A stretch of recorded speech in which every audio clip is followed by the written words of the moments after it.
Okay, hello everyone. This is Mark from Osmio, and I'm here with my great friends George Wiseman and Damian, who we were just on a Google Meet talking about MS and hydroxy gas, and we thought we'd record a short video to just impart some information which is kind of useful for MS or people diagnosed with MS. So now our friend Damian was in that situation. So Damian, why don't you take it away and just tell your story, because what you told me was really is consistent with my experience, and George as well, who we both deal with a lot of people with chronic diseases. But anyway, please tell your story for everyone's benefit who's diagnosed with MS. What happened with you, please?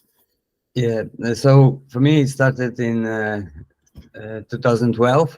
I've been diagnosed with MS, and I've been the hospital put me on a program which it was I think interferon or something like that, the substance that they made me inject myself with.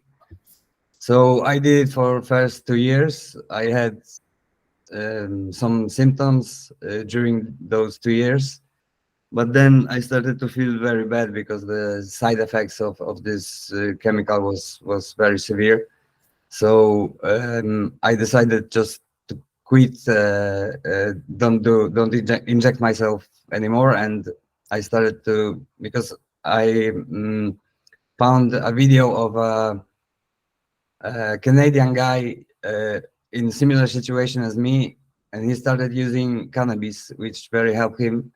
So I started using cannabis as well. It started to help me a bit, and then I met someone who told me that she studied a method called recall healing, and according to this method, MS comes from a fear of abandonment by someone close to you.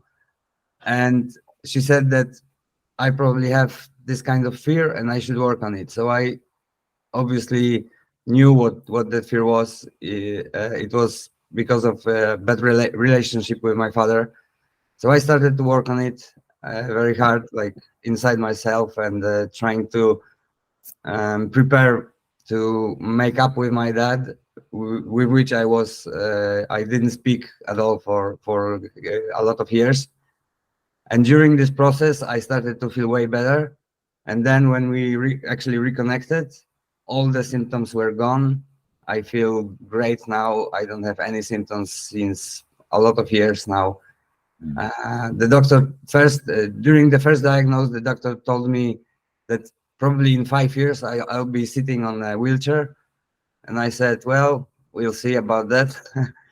So yeah, it's been like how many? 11 years, and I'm still skateboarding and doing my all stuff, and I'm active and doing everything on my own. So yeah, the thing is, I started to believe that everything is in the head. Like every illness like this is just a consequence of some problems in our heads. Yeah.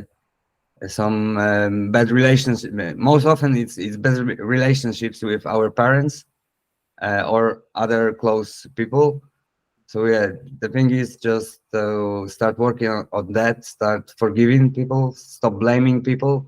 Start thinking like there's nothing that can affect you from the outside, because everything is in your head. So you have to deal with everything, and you just have to accept certain things. Forgive certain people, and everything should be way better. So yeah, psychology is everything, and I really I'd like to everyone to study recall healing, because I think it's a great method, and it says everything about a lot of different illnesses. I think they have over 800 different illnesses already covered. So yeah, it's very good method for me, and I think it could help a lot of people. Wow, what a great story. And it resonates for me because I deal every day. I speak to, and since 2008, thousands and thousands of people with different diseases, And I've studied medicine and Chinese medicine and psychoimmunology as well. So I can see like the consistency. Yeah. With Hydroxy Journey, I've seen it be massively helpful, right? But I've seen a lot of people not doing the mind to body spirit holistic approach, because we got onto this by talking about placebo and nocebo. So kind of, just for anyone who doesn't know what that means, placebo effect is when you believe so much something's going to help you and so it does. And nocebo is the opposite of that, which is you believe something that really does help you doesn't, and so it doesn't. So that shows you mind over matter, doesn't it? Yeah, exactly. I think our yeah, please. Sorry, there's been scientific studies that show that people can actually change their DNA. That can be looked up, and just by mental process. So as an inventor, I one of the things the question is asked, which comes first, the chicken or the egg kind of thing. But it's possible that evolution can happen. I actually kind of believe in both. We were created, but then we can evolve, and we have that capability. And so mentally, you can literally, like birds can form, like dinosaurs made into birds kind of thing, because they mentally could figure out that something was more survivable. So it comes down to, there's a micro and a macro element here. We are intelligence. We are energies that are intelligently combined to form this physical form and this physical world. And so in my opinion, you need three things to heal. You need intelligence, you need nutrition, and you need energy. So if you take away any of those three foundation legs, bad things happen. So or not good things can happen. So in this case, we're talking about the intelligence. There are nutrition things, like if nobody drinks water or eats food, they're going to die, no matter how much they think they can live. Although, come to think of it, there are theoretically some gurus that live in mountain caves and don't eat much, but they just live on sunlight or something. But again, you're coming back to the energy and nutrition from something to maintain our physical forms.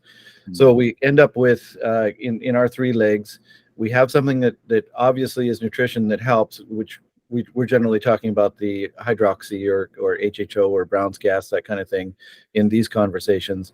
But you also need the energy, because hydrogen is essentially a building block, like a brick. You can't make a brick house just from a pile of bricks.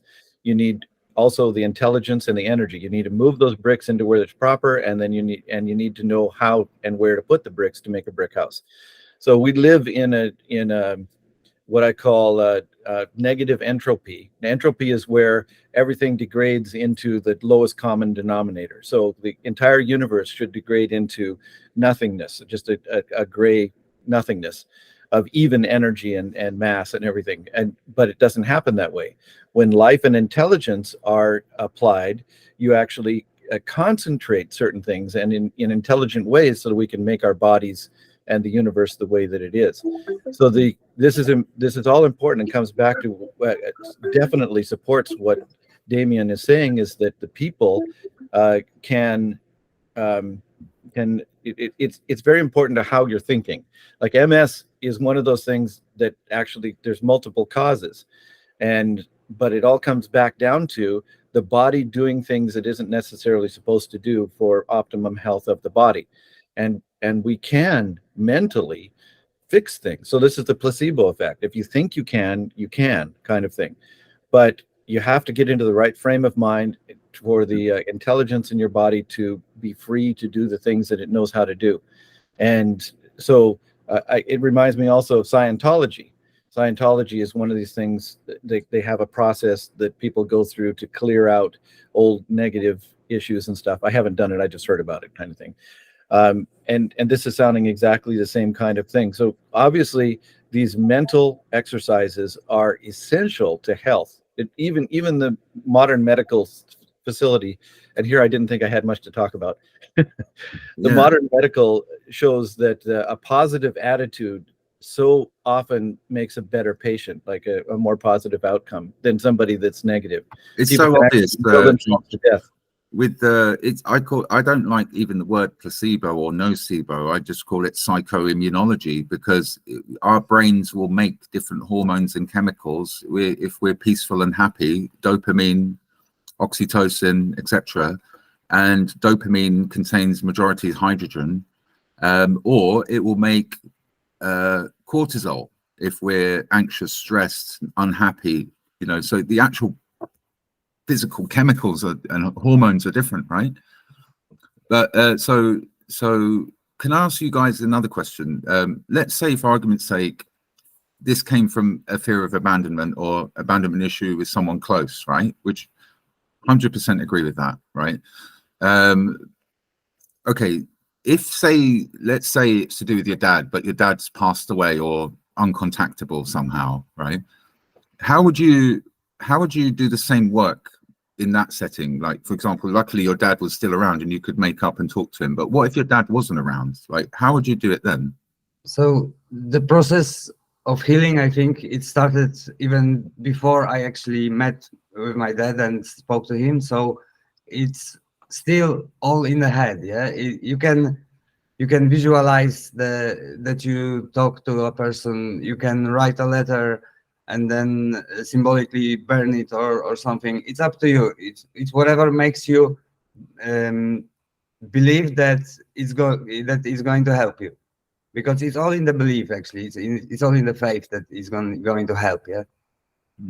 And in this feeling of abandonment, was there also this lack of self-worth feeling as well? Yes, very much. And I started to work on it as well. And this was like later on. I started to work on this like quite recently, and I see huge effects of this kind of work. I met people who deal with it daily. Like, this is their work, dealing with people that have low self-esteem. So I met them like straight away after I started to work on it. It was like coincidence, you can say, but I don't believe in coincidence. So I met those people, they helped me. Then I met different people, they show me some books and stuff like that. So if you change your mindset and you keep your mental diet, you don't punish yourself mentally and stuff like that, then like really a lot of things in your life can change. It's all in the mindset, really. Yeah. And also one other thing I'd add is having a bit of tools as well. It's like having the toolkit to deal with situations that come up every day with loved ones, close attachments, and so on. And the one I point people towards is the Marshall Rosenberg nonviolent communication thing. It's all about saying I because I feel like this because I need that. I like this, I like that. I prefer this. I prefer things to be like that. I would like this. I, me. Right. And it's like I'm complaining about something, but I'm saying I because I, so people don't feel attacked, or it enables me, it gives me the tools to express myself without attacking anyone, because I prefer this and I prefer that. And if someone else is coming on to me with something, I'll say, are you because you? So it's just like the reversal of that. So are you feeling angry because you need a hug right now? Come on, man, give me a hug. And there you go. That's just a toolkit to live with day to day, to kind of keep relationships good, you know? Yeah. I because I, you because you. And I guess the only other thing I'd say is like getting onto your spiritual path, which is actually like what you're meant to be doing in life. And people sort of get stuck in the rut with what they feel like they have to do to make a living for money or whatever. But if you just imagine money didn't exist and you were Amish, for example, and lived in a community, like what would you want to do for that?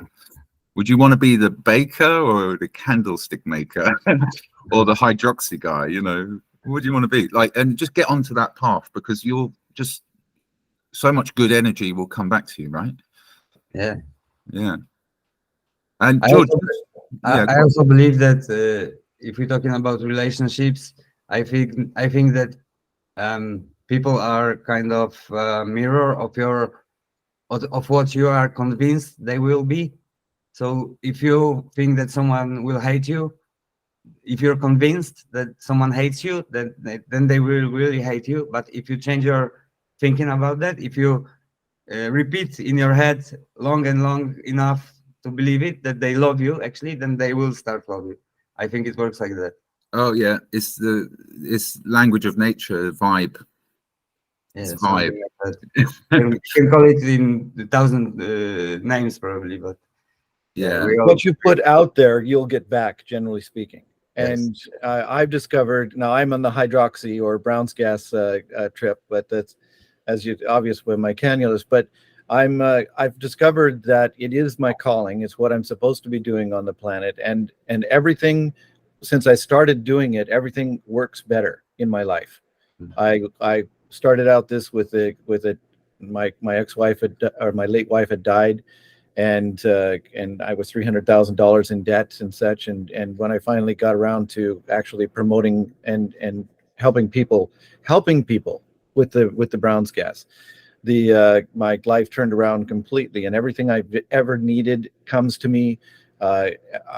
It just continues to develop, and so I think that this is definitely a path that I'm meant to be on.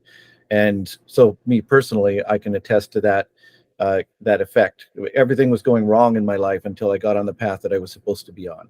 And then it comes down to what Damian is saying, absolutely true.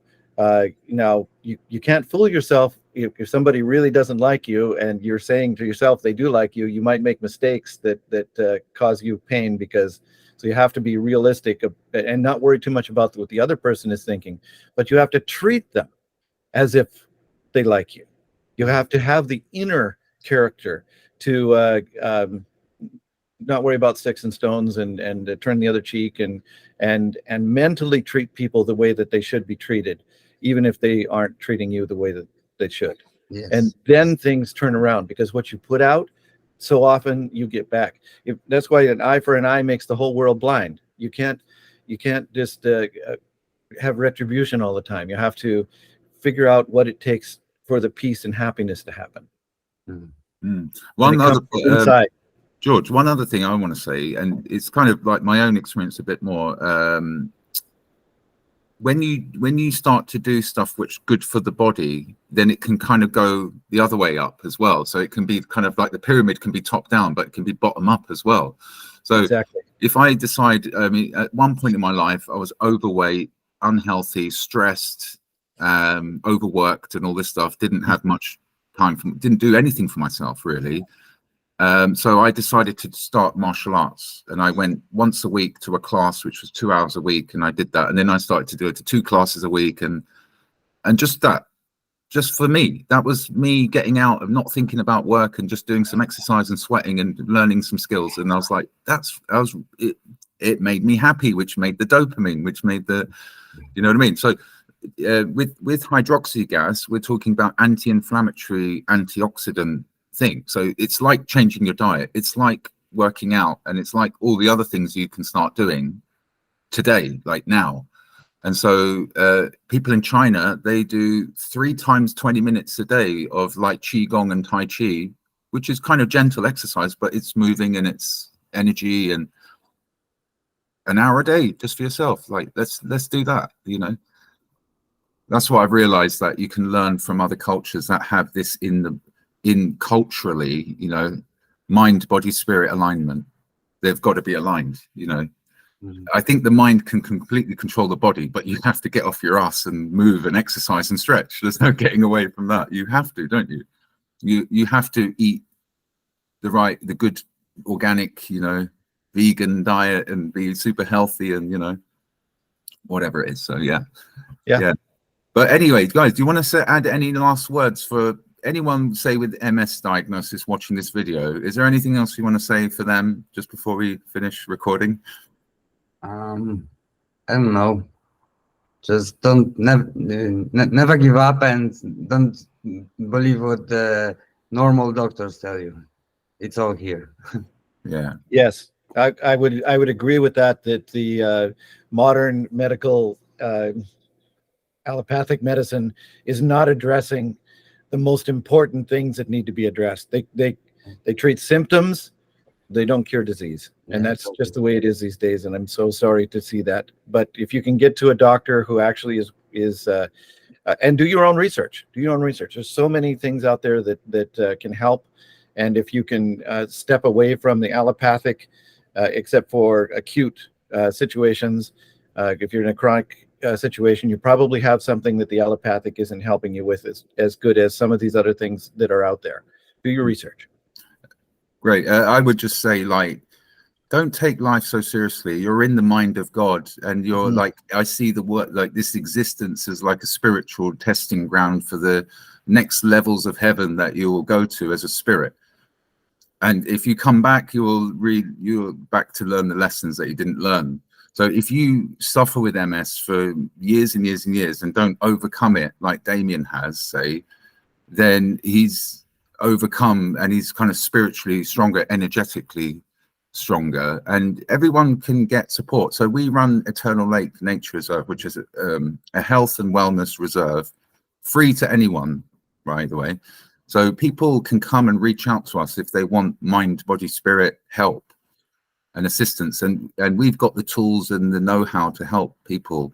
And if you want help, just come, just get in touch with us, and we will do everything. Like, we've got psychoimmunologists, yoga teachers, kung fu masters, hydroxy masters, everyone, you know.